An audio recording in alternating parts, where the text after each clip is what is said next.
Meus alunos, continuemos a fazer exercícios sobre relações e ordens.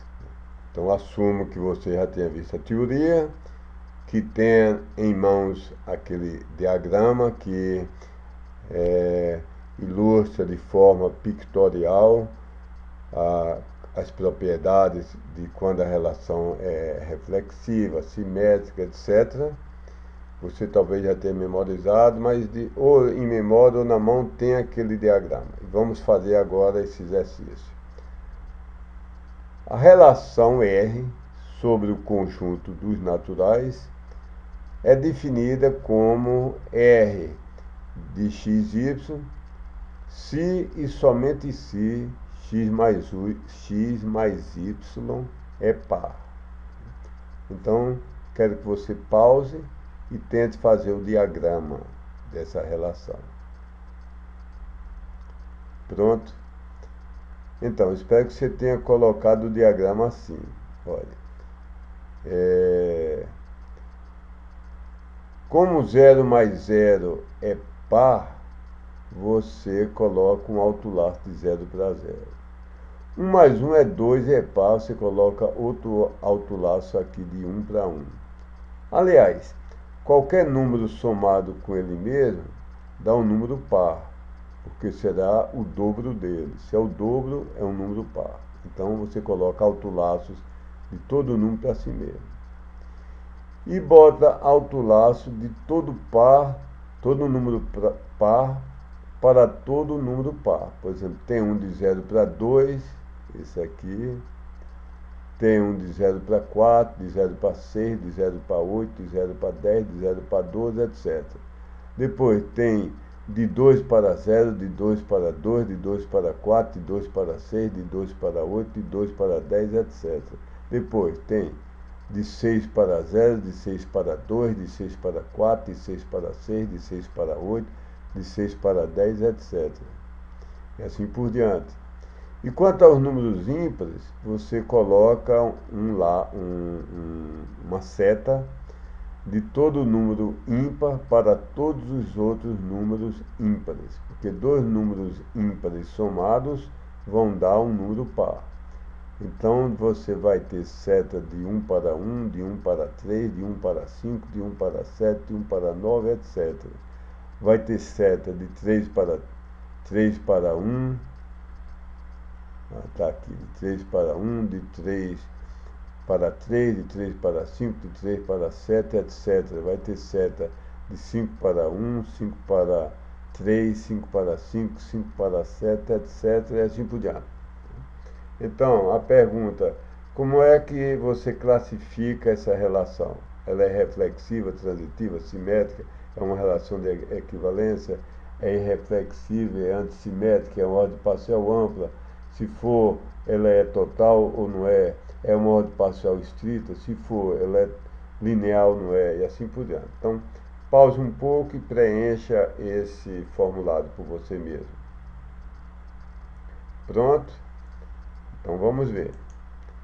Primeira pergunta, deixe-me localizar aqui, é a relação onde a soma é par. A resposta aqui é sim. Por quê? Por que é que ela é reflexiva?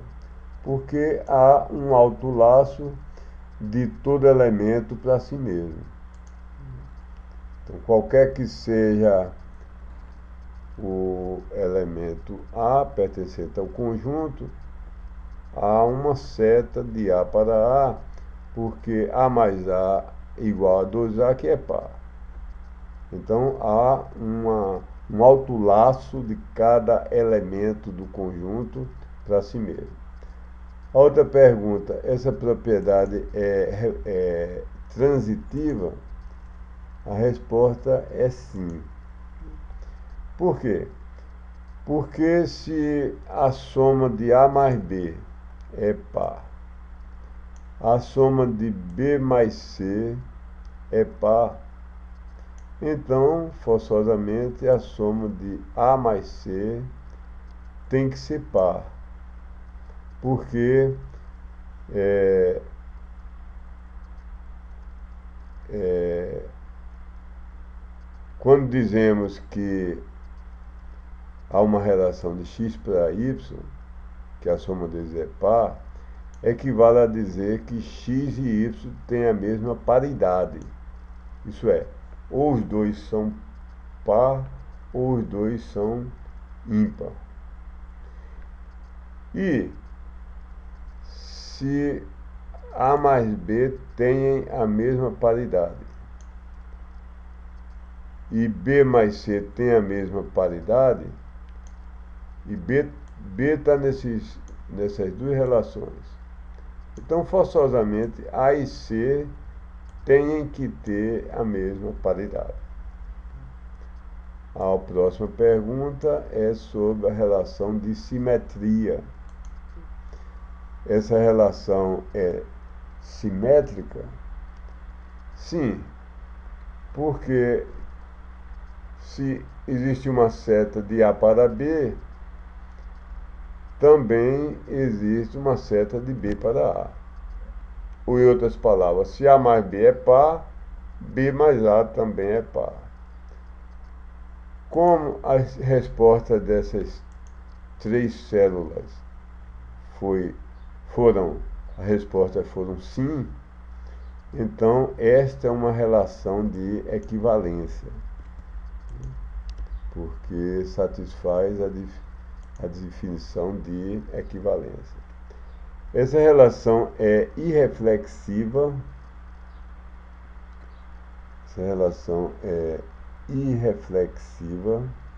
A resposta é não. Porque para ser irreflexiva, não pode ter nenhum autolaço. Aí há infinitos autolaços. Por exemplo, há um autolaço de 1 para 1. A outra pergunta é: essa relação é antissimétrica? E a resposta é não. Por quê? Por exemplo, 1 mais 5 é par. 5 mais 1 é par. Mais 1 é diferente de 5. Aliás, eu estou falando de...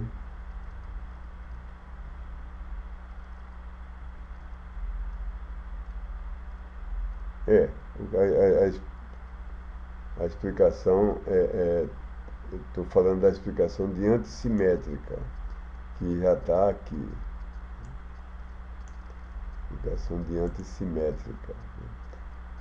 Não sei se eu falei da definição de assimetria, mas essa relação também não é assimétrica, porque para ser assimétrica, quando há um arco numa direção, não pode haver outro arco na direção oposta. E nós observamos no diagrama que há um arco de 1 para 3 e há um arco também de 3 para 1. Agora, não vou responder essas linhas daqui sobre ordem, porque já vimos que são simples demais, é só ver a definição. E vamos agora para outro problema. A relação agora é sobre o conjunto dos naturais e ela é definida assim, que x é relacionado com y, há uma seta de x para y, se e somente se x divide y. Isso é, dividindo y por x, a divisão pode ser feita e ela é uma divisão exata, não tem resto, o resto é zero. Então, como a divisão por zero não é definida, eu vou considerar outra definição por números naturais. Vou excluir o zero. Não é a definição mais convencional entre os matemáticos, mas entre os cientistas da computação é a mais natural. É a mais usada a definição. A maioria de nós, da computação, quando falamos em números naturais, pensamos naquele que podemos contar nos dedos, 1, 2, 3, etc. Então, não vou considerar zero como natural. Quero que você pare um pouco e faça esse diagrama por você mesmo. Pronto, fez o diagrama. Espero que esteja igual a esse.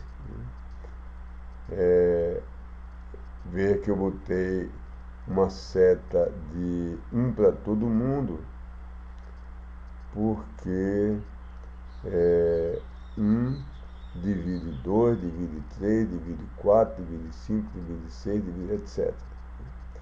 Botei uma seta. Aliás, essa figura eu atrapalhei aqui. Não considero essa figura.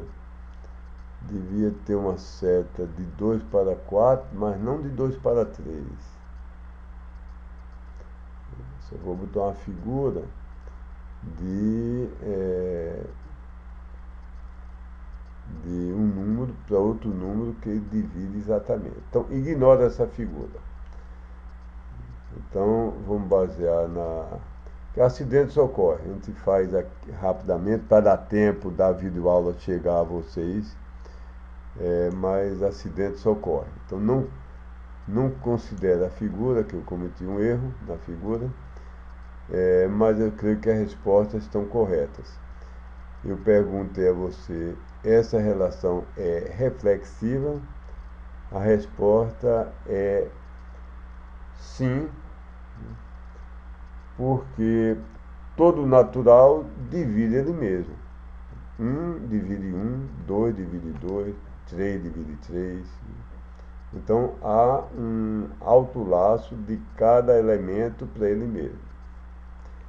Ela é transitiva?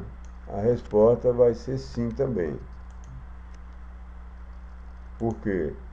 Se A divide B e B divide C, então A divide C. Aí eu pergunto agora se ela é simétrica. Que se a relação como se diz em português, é vice-versa. Tanto vai como vem, tem a mesma relação. E isso é falso, porque, por exemplo, 2 é um divisor de 4, mas 4 não é um divisor de 2. Então, quando não há essa recíproca, a relação não é simétrica. É uma relação de equivalência? Não, porque para ser relação de equivalência, essas 3 respostas aqui deveriam ser sim, e não são. Ela é uma relação irreflexiva? A resposta é não. Por quê? Porque há um autolaço, pelo menos esse daqui, de 1 para 1. Há infinitos autolaços, mas bastava um autolaço para a relação ser irreflexiva. Então, você analisa, você diz que é irreflexiva a relação que não tem nenhum autolaço. E ela qual é a próxima linha? Ela é assimétrica? A resposta é não. Por quê? Por que essa resposta? Ela é assimétrica porque há um arco de 1 para 1 e você poderia dizer que há um arco na posição, na direção oposta de 1 para 1 também. Então, sempre que há um autolaço, a relação não é assimétrica. As outras linhas sobre ordem, eu vou deixar de responder. Falta essa relação aqui que eu não vi. Vamos ver aqui. A pergunta é se a relação divide, que x divide y, se essa relação é antissimétrica. E a resposta é sim. Por quê? Se A divide B e B divide A, a única maneira disso ocorrer é se A for igual a B. Se não for igual, não pode ocorrer isso. Então, por isso a relação é antissimétrica. Então, vou parar aqui, daqui a pouco continuamos. Deus lhe abençoe os estudos, meu aluno.